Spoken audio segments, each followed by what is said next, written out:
Misty Island Rescue. It was an exciting day on the island of Sodor. Construction was nearly complete on the new search and rescue center, which would help people in trouble. There would be a new helipad for Harold, and Rocky was getting his own shed, so there was so much to do. It will be made of the strongest wood of all, Joby wood, Sir Tom had told Thomas and the other engines. The wood will arrive today at Brendan Docks. The most useful engine at the end of the day will get to pull the Joby locks to the search and rescue center. Thomas quickly went to work. Diesel wanted to show off, so with a birth and a bash, he shunted all the Joby wood away from the docks. "Stop!" Thomas puffed, his boiler bubbling. Diesel only went faster and faster. Unfortunately, the heavy flatbed holding the wood jumped off the truck and pulled Diesel towards the edge of a steep cliff. Thomas wasted no time pulling Diesel back to the safety, but all the rich redwood tumbled into the sea.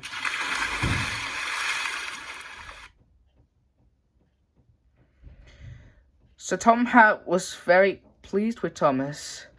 "You made the right decision to pull Diesel back. You didn't wait to be asked or to be told." As a reward, Thomas would visit the mainland and bring back some more Joby wood. The next day, while Thomas was waiting to be loaded on a ship, Salty told him and Percy about Misty Island. "It's a mysterious place," Salty huffed. "Once an engine was lost there, no one could find him because of the mist." "If I were lost on Misty Island," Thomas peeped, "I'd puff 3 times. I'd come save you," Percy promised. The dock manager informed Thomas that there was no room for him on the ship. Thomas would have to wait for the next boat. But then, Thomas spotted a raft. "The ship can pull me on that," Thomas puffed. Percy was worried that the raft wasn't safe. "Don't worry," Sir Tom had said I'd make the right decisions, assured Thomas. And with that, the ship set out for the mainland, pulling Thomas on a raft. When Thomas was far out to sea and darkness started to fall, he heard a creak and a crash. The chains of the steamboat had snapped. Thomas whistled and wished as the big boat steamed away, but no one could hear him. The rocking waves carried Thomas into the misty night.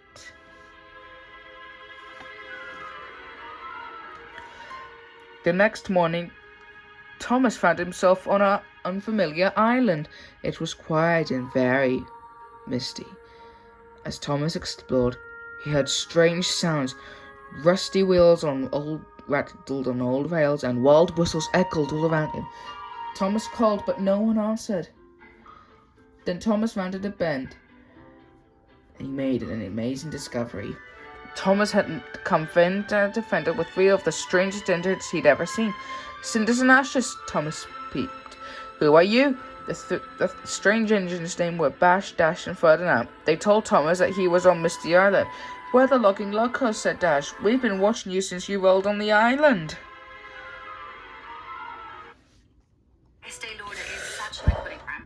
"We played rattling wheels and whistling whistles with you, Bastion, but you didn't play with us. You can now if you want." Thomas didn't want to play with Bash, Dash, and Ferdinand. Their games were strange. "No, thank you. I have to get back to the island of Sodor." And with that, Thomas unleashed backwards down the track.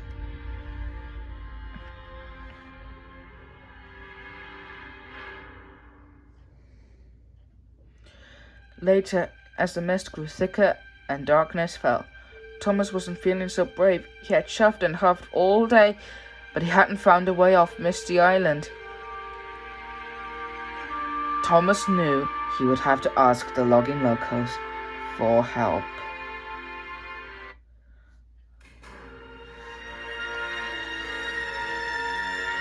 The next morning on Sodor, Sir Tom had learned that Thomas was missing.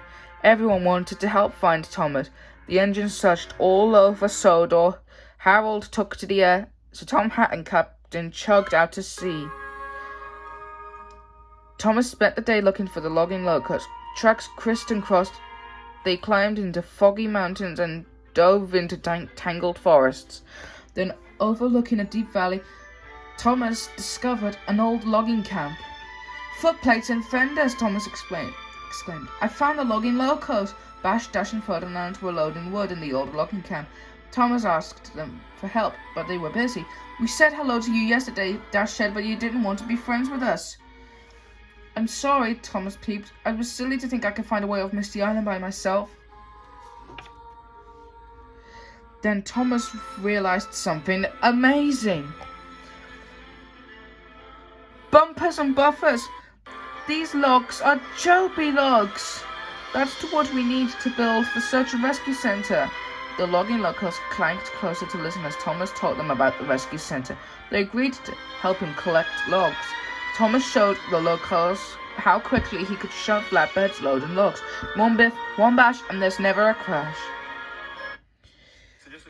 "We can't work this hard," said Dash. "We'll run out of oil," said Bash. "That's right," added Ferdinand. The logging locals weren't diesels, but they used wood and oil for fuel.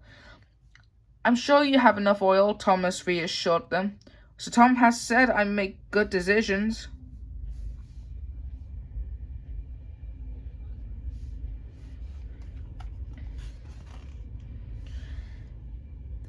The engines busily hauled logs and shunted flatbeds. But when they came to a rickety old bridge, Thomas stopped. The logging locals liked bouncing on the wibbly-wobbly shake bridge. "Yippee!" they cheered as they chugged across the quaking tracks. Thomas didn't like the bridge, but he knew he had to cross it to collect the Joby wood. So wobbly wheel by wobbly wheel, he crept slowly forward. Everything shook, but nothing broke. And Thomas was proud of himself for being so bold and brave. Thomas needed to load the heavy logs onto flatbeds, but old Wheezy, the giant log loader, wasn't much help. He liked throwing logs instead of loading them. He jiggled and joggled and spun. Logs flew everywhere. They splashed in a pond and crashed into trees. Even one bashed on Thomas on the boiler. The locals cackled with laughter. Thomas needed a better way to load the Joby wood. Luckily, he spotted an old machine. "That's Hee-Haw," said Dash. "He's the log loading machine. He needs too much oil," Bash added. "That's why we don't use it." Thomas wasn't worried. They poured the last of the oil into Hee-Haw as the old machine creaked and spluttered into action. Thomas was very pleased. Soon, Thomas had 3 flatbeds full of Joby logs, but he had no idea how he could get them back to Sodor. "We could use the tunnel," Dash suggested. Thomas was amazed. "You didn't tell me there was a tunnel to Sodor," he peeped.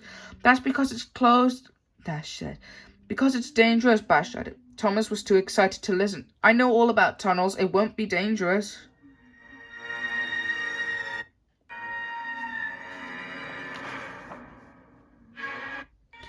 The engines wheezed and wheezed to the old tunnel. Dash stopped at the entrance. "We locals don't have enough oil to puff to Sodor," he said. "Of course you do," puffed Thomas as he pushed his flatbed into the tunnel. "It's a whir and a whiff, and we'll be there." They all disappeared into the dark and twisty tunnel. Then there was trouble ahead. The trucks were blocked by rocks. Then with a rumble and a crash, more rocks smashed down behind them. "We can push the rocks out of the way," Thomas puffed. Bash, Dash, and Ferdinand bravely pumped their pistons, but with a gasp and a groan, they had ran out of oil.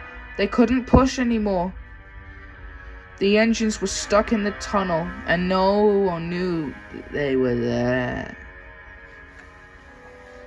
Just then, Ferdinand noticed something. "I feel air on my funnel," he peeped. Dash spotted a hole in the roof of the tunnel.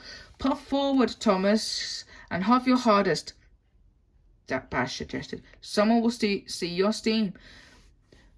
Thomas excitedly beamed from buffer to buffer and started to puff. Back at Brendan Docks, Percy saw something that made his firebox fizz. 3 puffs of steam floated high in the distance. "It's Thomas," Percy peeped. "He's on Misty Island and he needs help." Percy told Sir Tom had on all the engines about Thomas. Everyone was ready to help. "James, Gordon and Edward, you will sail to Misty Island with me," said Sir Tom. Then Whiff suggested to use the abandoned tunnel that led to Misty Island. "It will be the fastest way to reach Thomas." "Will that be dark and dangerous?" asked Sir Tom. "Don't worry," puffed Whiff. "I know all the tracks." Meanwhile, Thomas and the logging locos were waiting in the dark tunnel. Soon they heard a noise coming through the rocks. It was the clickety-clack of wheels on the track. Then Thomas recognized Percy's friendly voice. "Whiff and I have found you, Thomas," peeped Percy.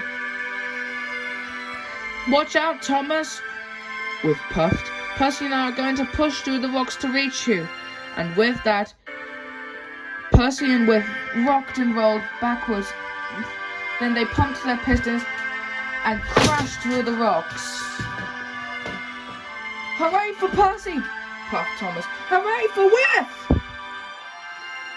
Thomas introduced Percy and Whiff to the logging locos.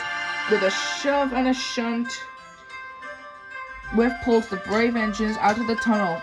The logging locos wished and whooshed with wonder when they saw the sunny island of Sodor. Thomas helped the logging locos to the Sodor steamworks for repairs. He knew that Victor and Kevin would make them as good as new, so Tom was excited to see that Thomas was safe. And with that all the job what Thomas found on Misty Island, the rescue center would be finished in no time. Finally, the big day arrived. The Sodor Search and Rescue Center and the Misty Island Tunnel were officially opened. Today is a very special day, made possible by very special engines, Sir Tom has said as he cut a red ribbon with a pair of scissors. The people cheered and the engines peeped. Thomas, surrounded by his old and new friends, beamed with pride.